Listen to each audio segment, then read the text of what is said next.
Oh, mais qui voilà. Hello frigo. Tu n'as pas simplement envie d'elle, mais la volonté de l'avoir, elle te plaît déjà sans le savoir. C'est le début, c'est le point que la flamme dans ton cœur commence à s'embraser. Petit à petit, tu ne peux plus la contrôler. Le feu à son foyer, impossible de l'arrêter. Tu ne penses à qu'une chose, c'est l'embrasser.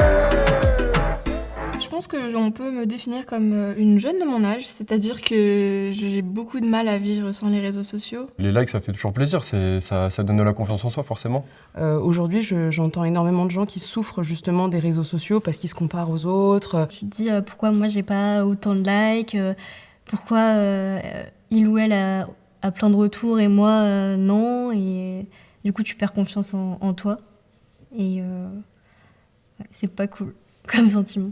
Et t'étais pas bien. Et en général, quand t'es sur Insta, eh ben, t'alimentes cette espèce de truc et avant même d'aller au boulot, tu te sens déjà comme une merde. Et les likes, ça fait du bien? Bah j'aime bien, je pense un peu comme tout le monde parce que bah, c'est flatteur, c'est cool. Et donc si ça plaît aux autres, à mes abonnés ou à des inconnus, ça fait toujours un peu plaisir, ça me donne de la motivation pour créer encore plus. J'ai plus de likes quand je poste une photo de moi que quand je poste une création.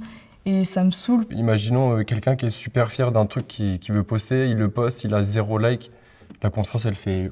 Quand je vois que je poste quelque chose, je me dis, et que je vois qu'il n'y a pas beaucoup de likes, je me dis bah, qu'est-ce qui s'est passé? Peut-être que le contenu n'était pas assez bien, que les gens n'aiment pas, et du coup instinctivement je vais supprimer la photo. C'est pas parce que par exemple j'ai pas 10 likes que je vais arrêter de dessiner ou quelque chose comme ça. Comment tu décrirais ta relation avec ton smartphone?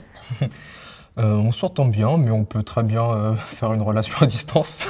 Alors ça va faire environ 2 semaines que j'ai supprimé tous mes réseaux sociaux. C'est-à-dire que j'ai aucun souci à ne pas avoir mon smartphone pendant une semaine. Et ça me permet aussi de voir que j'étais pas mal, on va dire, addict aux réseaux sociaux. Je peux vivre sans en fait. Je peux vivre avec. Donc tous les jours je serai dessus, mais s'il faut une semaine, il peut partir. Il n'y a pas de souci. Je me suis mis en privé parce que j'étais toujours à la recherche de la perfection. Quand je prenais une photo, par exemple, dans un grand café parisien, je voulais que ma tasse soit bien à côté de moi, il fallait qu'il n'y ait personne derrière moi, tout devait être carré. Par exemple, je prends l'exemple de Snapchat, j'ai arrêté, je commence vraiment à m'en détacher. Les filtres, pour moi, les filtres étaient primordiaux. Je pense que j'ai développé une sorte d'addiction. Je suis assez lucide là-dessus, finalement. Je suis tout à fait consciente que voilà, j'ai pas forcément toujours des rapports sains avec les réseaux sociaux.